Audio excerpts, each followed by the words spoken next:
우리 생애 가운데 가장 큰 축복은 예수님을 알게 된 축복인 줄로 믿습니다. 이 세상에는요, 예수님의 이름도 들어보지 못하고 죽는 사람들이 많이 있습니다. 100여 년 전만 해도 우리나라 사람들은 예수님이라는 이름도 들어볼 수가 없었어요. 예수님의 이름을 듣지도 못하고 그냥 다 지옥에 가고 말았어요. 그런데 저와 여러분은 예수님의 이름을 들을 뿐만 아니라 그 예수님을 알게 되었으니 얼마나 감사합니까? 여러분 감사합니까? 저와 여러분은 특별히 축복받은 사람들인 줄로 믿습니다. 예수라고 하는 이름의 뜻을 알려고 하면 마태복음 1장 21절을 보면 알 수가 있어요. 요셉이라고 하는 사람이 마리아와 약혼을 하고 아직 동거하기 전에 가만히 보니까 이 마리아의 배가 불러오는 거예요.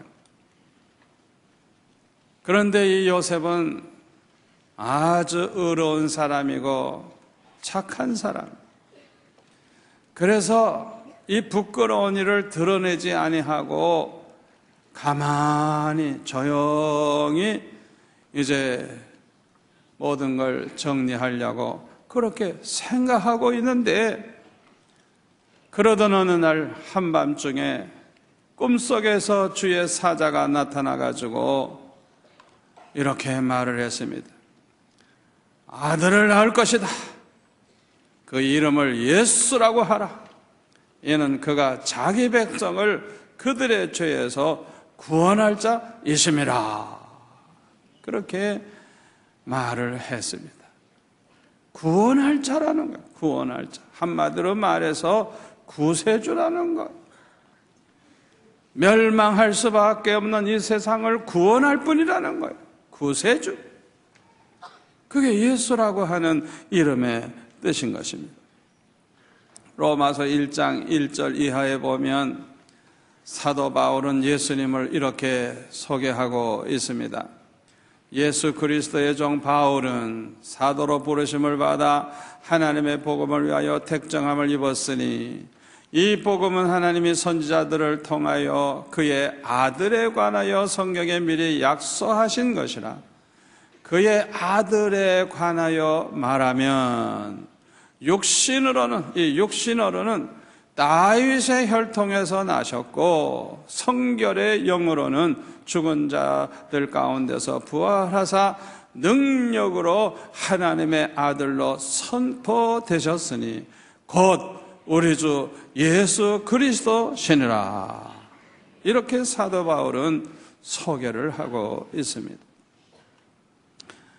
우리 예수님의 그 육신, 이 육신으로는 다윗의 혈통, 다윗의 자손으로 이 세상에 태어나신 분이다. 그렇게 소개를 하고 있습니다. 그런데 예수님의 제자였던 마태는 예수님을 소개할 때 아브라함과 다윗의 자손이라고 그렇게 소개를 하고 있습니다. 그러면서 이 마태는 그 아브라함의 자손, 다윗의 자손의 그 족보를 쭉 기록을 했어요. 그 족보 내용을 보면 별별 사람이 다 있어요. 그런데 따지고 보면 아브라함도 다윗도 특별한 사람이 아니에요. 아브라함이 처음부터 그렇게 믿음이 좋아가지고 믿음의 조상이 된 게 아니에요. 하나님의 부르심을 받기 전에는요, 아브라함도 우상숭배하던 사람이에요. 저와 여러분과 똑같아요. 예수 믿기 전에는 우상숭배하던 그런 우리 경험이 있잖아요. 아브라함도 그랬어요. 아브라함도 처음부터 그렇게 훌륭한 게 아니에요. 부족함에도 불구하고 하나님이 찾아오셔서 그 아브라함을 부르시고 점점 믿음의 조상이 될 수 있도록 믿음을 키우시고 그러다 보니까 아주 훌륭한 믿음의 사람이 된 거예요. 저와 여러분도 그렇게 될 줄 믿습니다. 처음부터 우리가 믿음이 좋고 깨끗하고 그런 거 아니에요. 아브라함도 죄인이었어요. 이 아브라함은요, 자기 아내를 누이 동생이라고 그렇게 남에게 소개를 했어요. 그래가지고 2번씩이나 다른 집에 뺏길 뻔했어요. 그래가지고 망신도 당하고 어려움도 당했어요. 급하니까 거짓말 하는 거예요. 어쩌면 우리를 그렇게 닮았는지. 급하면 거짓말하는 거예요. 그뿐만 아니라 아브라함은요, 자기 부인 사라가 있는데도 불구하고 그 사라가 아이를 낳지 못하니까 그의 몸종 애굽 여인 하갈이라고 하는 젊은 처녀를 아브라함에게 방에다 들여보내고 얘 통해서 아들 낳아라 이랬더니 못 이기는 척하고 낳았어요. 아브라함 특별한 사람 아니에요. 그건 하나님이 원하지 않는 것인데도 불구하고 부인의 제안을 따라서 그렇게 한 거예요. 우리와 별로 다르지 않은 그런 평범한 사람이었습니다.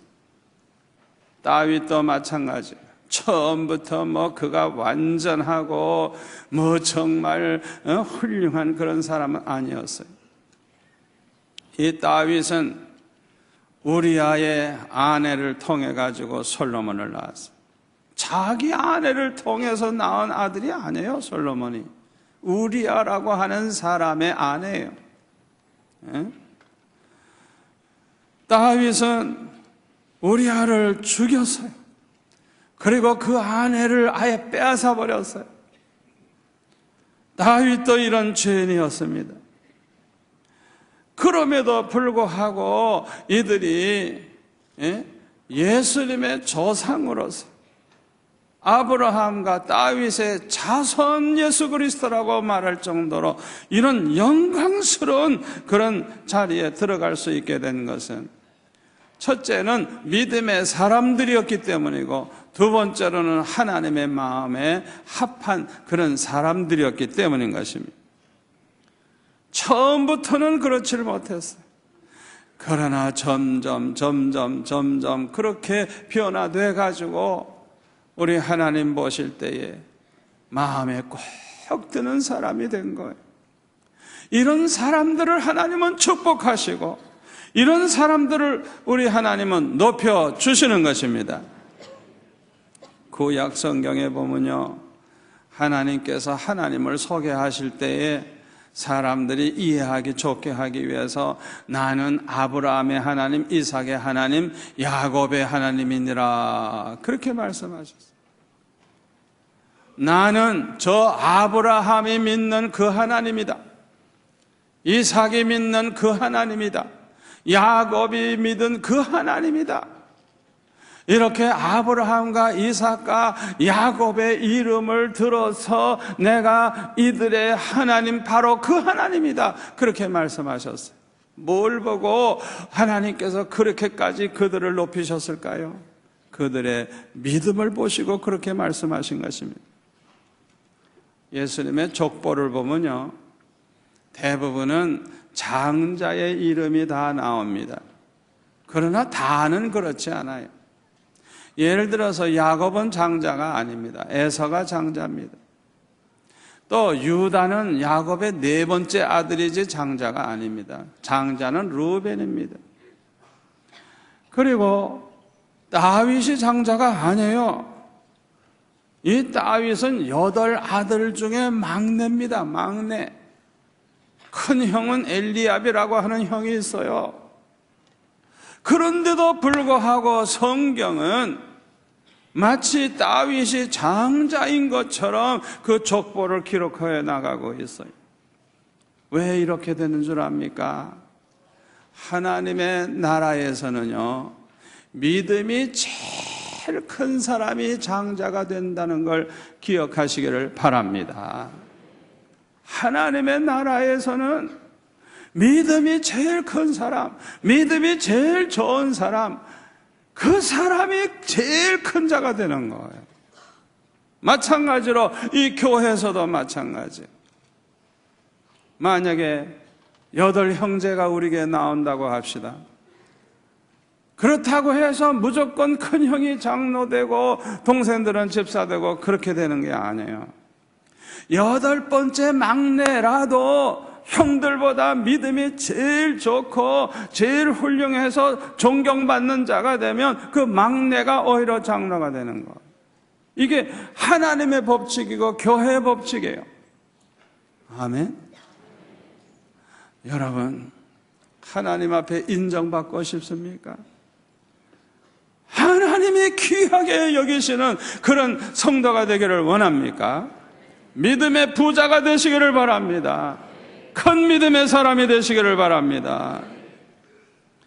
그런데 마태는요, 예수님을 소개할 때 아브라함과 다윗의 자손이라고 했는데 그렇게 한 이유가 있어요. 첫째로는 예수님이 역사적으로 이 세상에 실제로 계셨던 분임을 증거하기 위해서인 것입니다.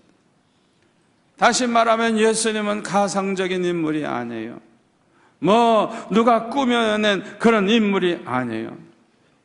인류 역사 가운데 분명히 몇 년도에 태어나서 몇 년도에 십자가에 못 박혀 죽으시고 그 다음에 승천하신 정확한 역사적인 인물인 것입니다. 기독교를 한 300년 동안 핍박하던 로마 그 제국은 콘스탄틴 대제 때 예수님을 영접함으로 말미암아 이 나라가 서서히 기독교 국가로 변화되기 시작을 했어요. 그런데 이 역사를 기록하려고 할 때 어느 날을 표준으로 해서 연도를 써 나가야만 분별을 할 수가 있잖아요. 그 시대를 알 수 있잖아요. 그런데요, 이 로마가 인류 역사 가운데 하나님의 아들 예수님이 세상에 육신을 입고 오신 그 날보다 더 중요한 사건이 없기 때문에 바로 예수님이 오신 그 날을 표준으로 해서 그 이전 시대를 BC 몇 년, Before Christ, 주전 몇 년 이렇게 하고 그 다음에 예수님이 오신 다음에 일어난 사건은 주후 몇 년, AD라고 하는데 그건 라틴어로 엔노 도미네라고 하는 주후라고 하는 그 말이에요. 그래서 예수님을 인류 역사의 중심에 딱 놓고 그 이전 몇 년에 무슨 일이 있었고 그 후에 몇 년에 무슨 일이 있었고 역사를 어느 나라든지 그렇게 다 역사를 기록하고 있는 거예요. 금년이 2009년이죠. 이건 뭘 말하는 거예요? 예수님이 세상에 오신 그날을 표준으로 해서 2009년 됐다는 거예요. 그런데도 예수님이 가상적인 인물입니까? 실제적인 인물인 거예요. 실제적인 아브라함의 자손이고 실제적인 다윗의 자손인 거예요. 아멘? 두 번째로 마태가 예수님을 소개할 때 아브라함과 다윗의 자손이라고 한 것은 예수님은 유대인의 왕으로 오셨다는 것을 증거하기 위해서인 것입니다. 다시 말하면 예수님은 왕족이에요. 왕족. 다윗 왕. 그 왕의 후손으로서 왕족이라는 거예요. 그래서 예수님은 유대인의 왕으로 오신 분이라는 거예요. 요한복음 18장 33절에 보면 빌라도 총독이 예수님에게 네가 유대인의 왕이냐 물었어요. 그러니까 37절에 보면 네 말과 같이 내가 왕이니라. 분명히 예수님이 말씀을 하셨어요. 우리 예수님은 이 육신으로 볼 때는 그 유명한 다윗 왕의 자손, 다시 말하면 왕족인 것입니다. 마태복음 20장 30절에 보면 맹인 두 사람이 길가에 앉아 있다가 예수님이 지나가신다는 말을 듣고 소리를 지릅니다. 주여 주여 우리를 불쌍히 여기소서 다윗의 자손이여. 그래서 다윗의 자손이라 그랬어요. 또 마태복음 21장 9절에 보면 예수님께서 나귀 새끼를 타고 예루살렘에 입성하실 때 사람들이 이제 소리를 높여서 외치기를 이렇게 외칩니다. 호산나 다윗의 자손이여 찬송하리로다. 다윗의 자손이여 이렇게 말을 하고 있어요. 다시 말하면 예수님은 다윗 왕의 자손으로서 유대인의 왕으로서 태어난 왕족이라는 것. 그 다음에 세 번째로는 예수님이 구약 성경에서 하나님이 약속하신 그 메시아이심을 증거하기 위해서 이렇게 소개를 한 것입니다. 창세기 22장 16절에 보면은 이르시되 여호와께서 이르시기를 내가 나를 가리켜 맹세하노니 내가 이같이 행하여 내 아들 내 독자도 아끼지 아니하였은즉 내가 내게 큰 복을 주고 내 씨가 크게 번성하여 하늘의 별과 같고 바닷가의 모래와 같게 하리니 내 씨가 그 대적의 성문을 차지하리라. 또 내 씨로 말미암아 천하 만민이 복을 받으리니. 아브라함의 그 씨, 아브라함의 자손으로 말미암아 천하 만민이 복을 받으리라 그랬어요.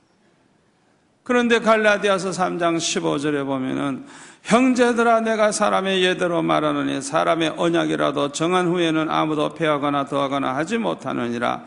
이 약속들은 아브라함과 그 자손에게 말씀하신 것인데 여럿을 가리켜 그 자손들이라 하지 아니하시고 오직 한 사람을 가리켜서 내 자손이라 하셨으니 곧 그리스도라.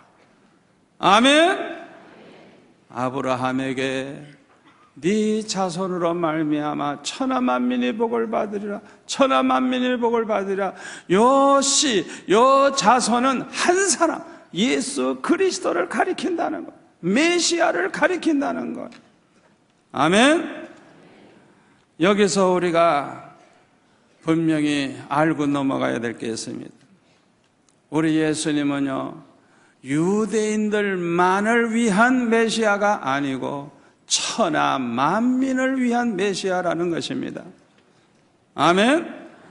그래서 창세기 22장 18절에 보면 내 씨로 말미암아 천하 만민이 복을 받으리라 그랬고, 갈라디아서 3장 8절에 보면 모든 이방인이 너로 말미암아 복을 받으리라 그랬고, 갈라디아서 3장 14절에 보면 그리스도 예수 안에서 아브라함의 복이 이방인에게 미치게 하고 그랬어요.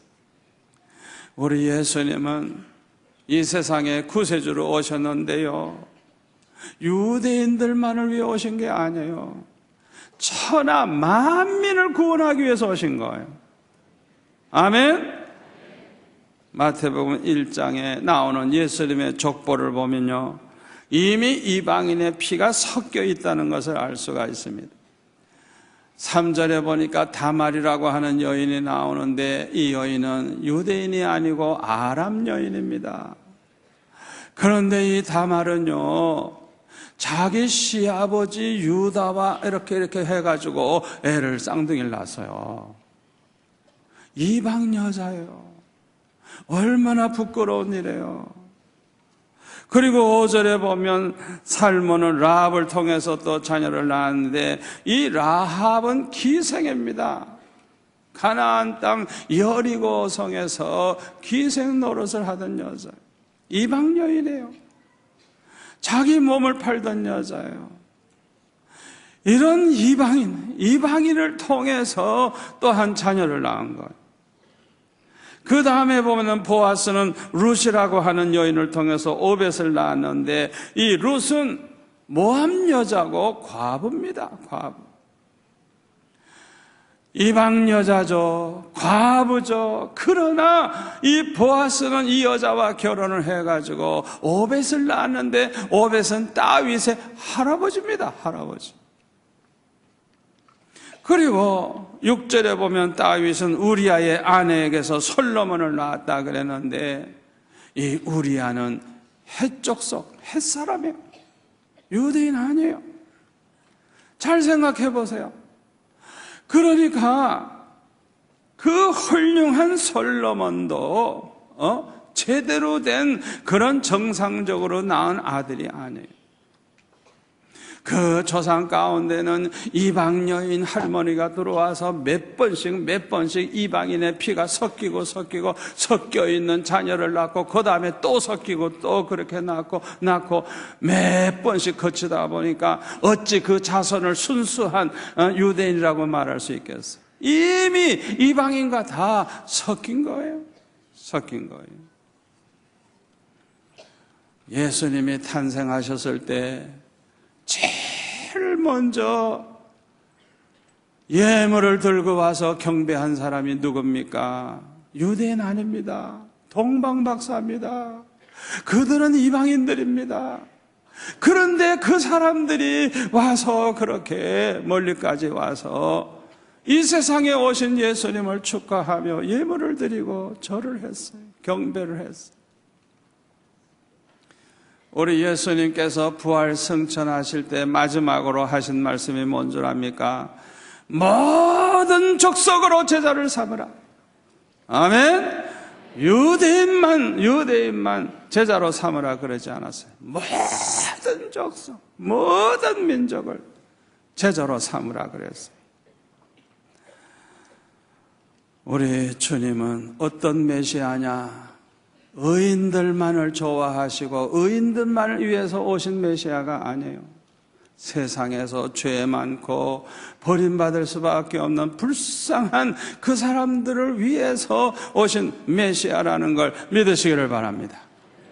마태복음 9장 12절에 보면 예수께서 들으시고 이르시되 건강한 자에게는 의사가 쓸데없고 병든 자에게야 쓸데있느니라.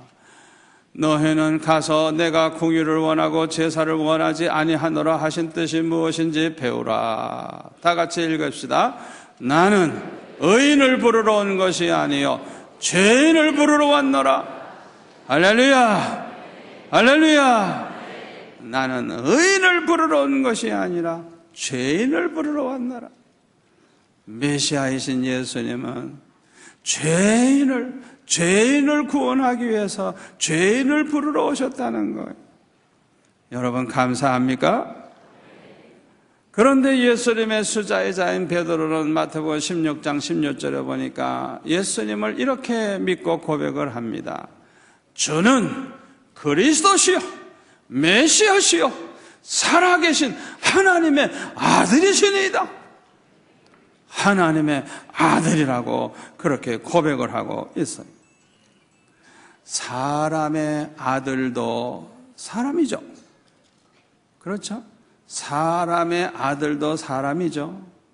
하나님의 아들 예수님도 하나님이십니다.